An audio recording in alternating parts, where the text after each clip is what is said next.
বন্ধুরা, তোমরা কেমন আছো? আশা করি তোমরা সবাই ভালো আছো। যে যেখান থেকে আমার ভিডিওটা দেখছো তাদেরকে জানাই অনেক অনেক ভালোবাসা, বড়দের আশীর্বাদ আর ছোটদের ভালোবাসা নিয়ে মিষ্টি সকাল থেকে একটা সুন্দর ব্লগ স্টার্ট করলাম। সকালবেলা উঠে এখনো বাসি জামা কাপড় কিচ্ছু চাইনি, পাম্পের জল ভরলাম, 10 মিনিট দাঁড়িয়ে সোজা হলাম ওপরে 3 তলায়। এসেই আমার প্রধান কাজই হলো সকালবেলা দাঁত মাজা। কোনোদিন তোমাদের কাছে শেয়ার করতে পারি, কোনোদিন করি না, অবস্থা বুঝে ব্যবস্থা। তো সকালে উঠে আগে এলাম দাঁত মাজছি আর ছাদের গেটটা খুলে দিলাম। এখন তো আমার ছাদে যাওয়া নিষেধ, মানে ছাদে যাওয়া নিষেধ না, ছাদে রোদে যাওয়া নিষেধ।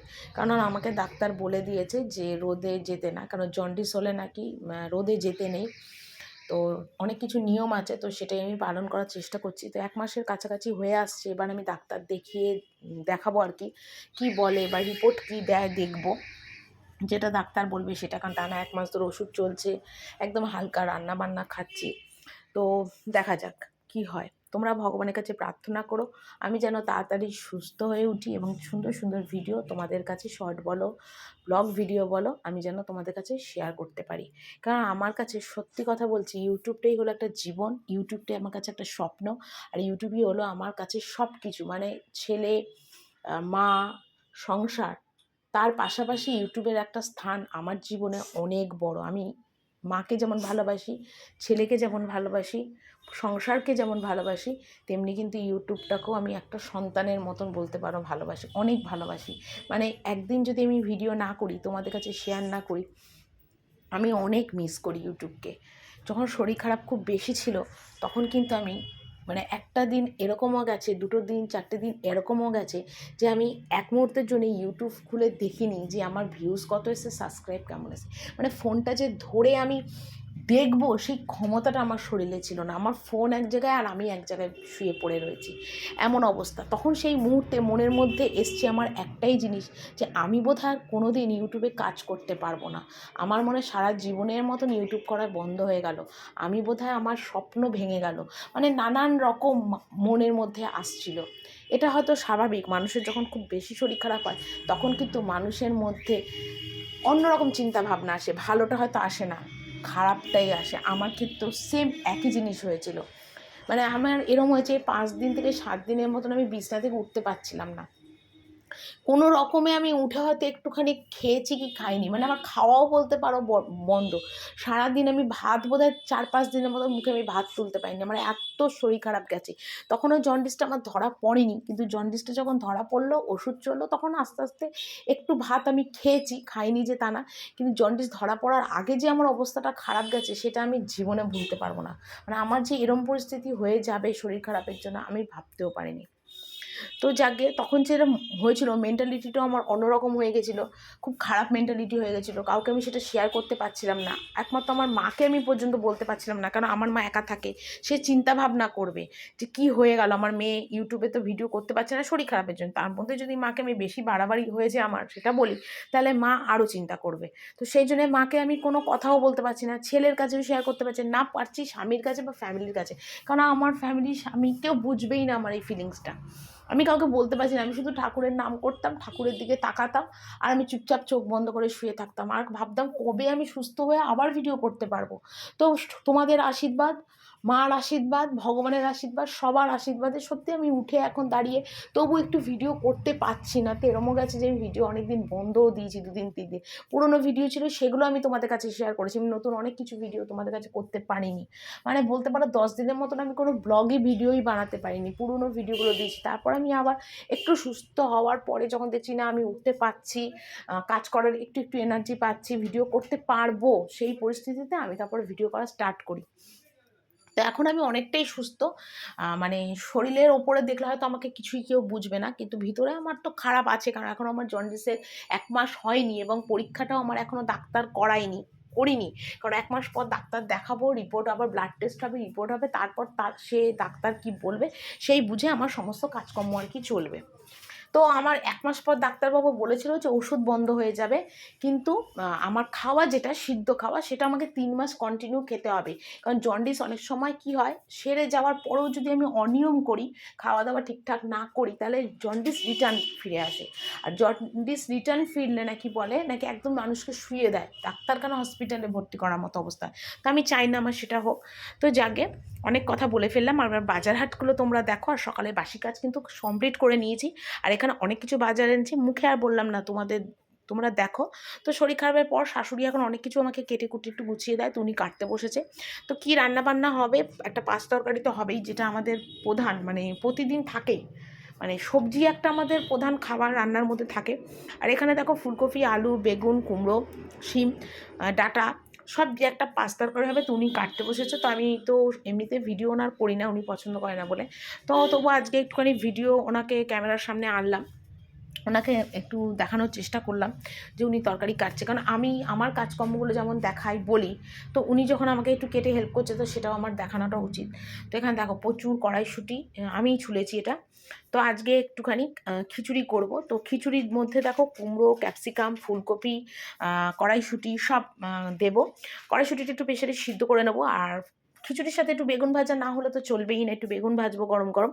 আর ওদিকে মুগের ডালটা ভেজে রেখে দিয়েছি রেডি করে, আর ফুলকপিটাও ভেজে রেডি করে রেখেছি। আর খিচুড়ির মধ্যে জল বসিয়েছি, খিচুড়ির মধ্যে একটু নতুন আলু দিয়ে দিয়েছি। খিচুড়ির মধ্যে কিন্তু আলুটা খেতে খুব ভালো লাগে, আমাদের বাড়িতে কিন্তু খিচুড়ির মধ্যে আলুর দম, আলু খেতে খুব ভালো লাগে। যদিও আমি এই খিচুড়ি কিছুই খেতে পারবো না, কারণ আমাকে রান্নায় হলুদ দিতে না বলেছে, হলুদ নাকি জন্ডিসে চলে না।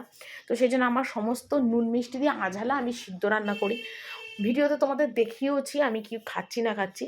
তো যাকে এখানে খিচুড়িটা হয়ে গেছে, ফুলকপিগুলো দিয়ে দিয়েছি, ভাজা ফুলকপি। কড়াইশুঁটিটা নামানোর আগে দিলাম, কারণ যদি আমি আগে দিই তাহলে কড়াইশুঁটিগুলো যেহেতু সিদ্ধ করা আরও গলে যাবে।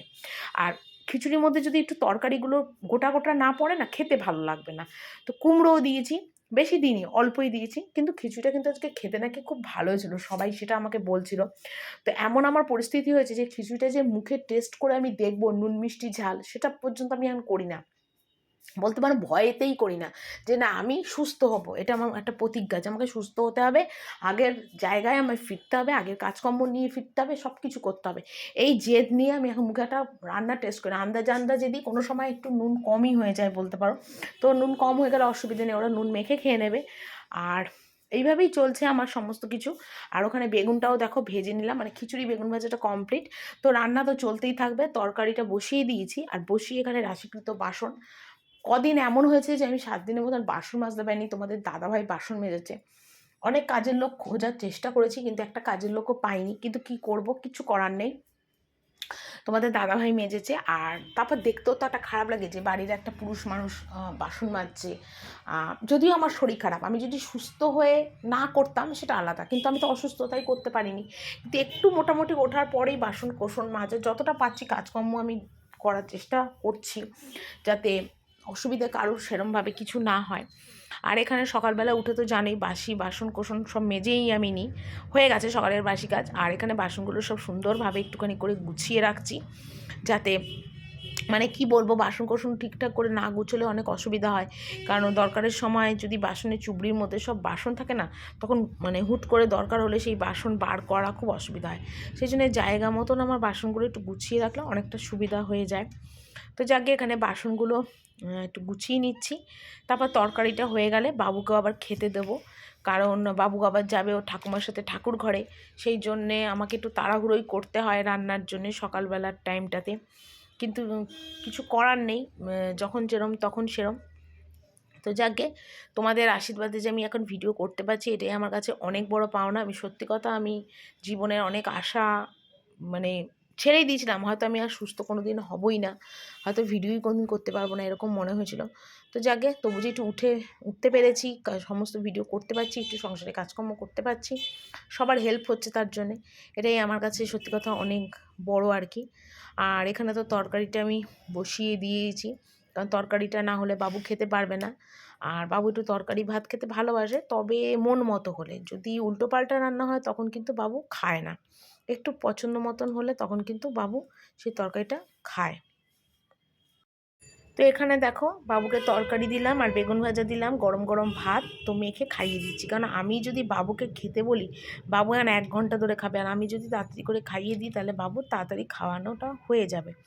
তো সেই কারণের জন্য বাবুকে একটু মেখে ঝুঁকে খাইয়ে দিচ্ছি, তাড়াতাড়ি বাবুর হয়ে যাবে। এমনিতে আমার ছেলের কিন্তু ভাত একদমই প্রিয় না, ও রুটি, লুচি, পরোটা, চাউমিন, ফ্রাইড রাইস, পোলাও এইগুলো ভীষণ ভালোবাসে। কিন্তু সেগুলো তো আর সকালবেলা খাওয়ানো হয় না, ছোটোবেলা থেকেই বাবুকে আমি ভাতই দিই। খুব কম যে পাউরুটি বা অন্য কিছু দিই, বেশিরভাগই ভাতই দিই। ও সকালবেলা ভাতই খায়, আর বিকেলবেলা তো তোমরা জানোই এক এক দিন এক এক রকম বানিয়ে দিই, বা দুধ কেলক্স খায়, কোনো ঠিক নেই।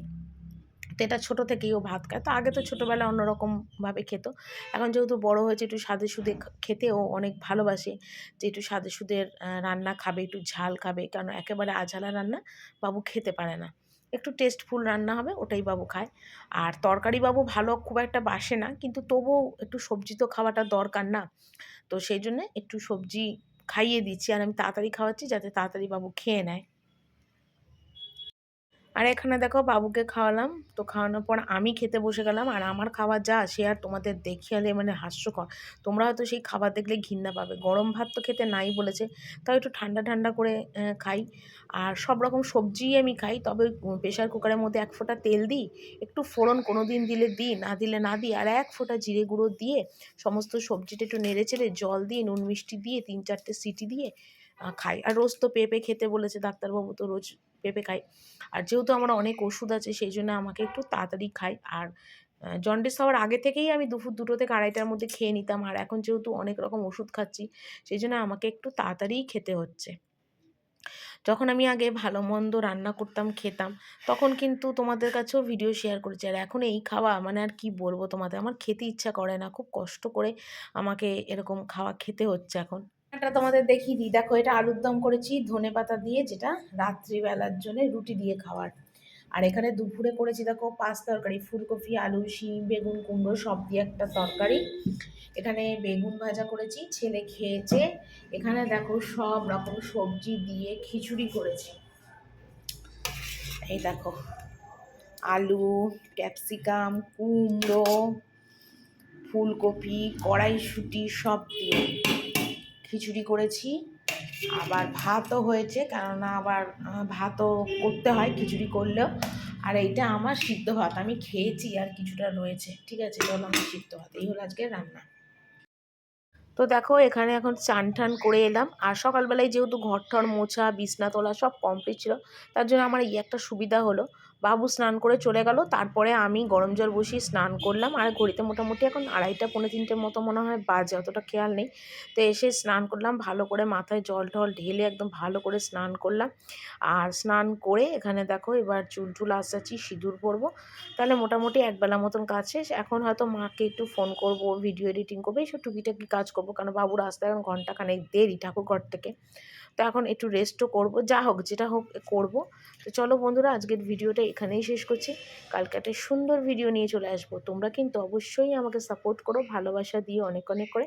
আজকের মতন বিদায় নিলাম, টাটা।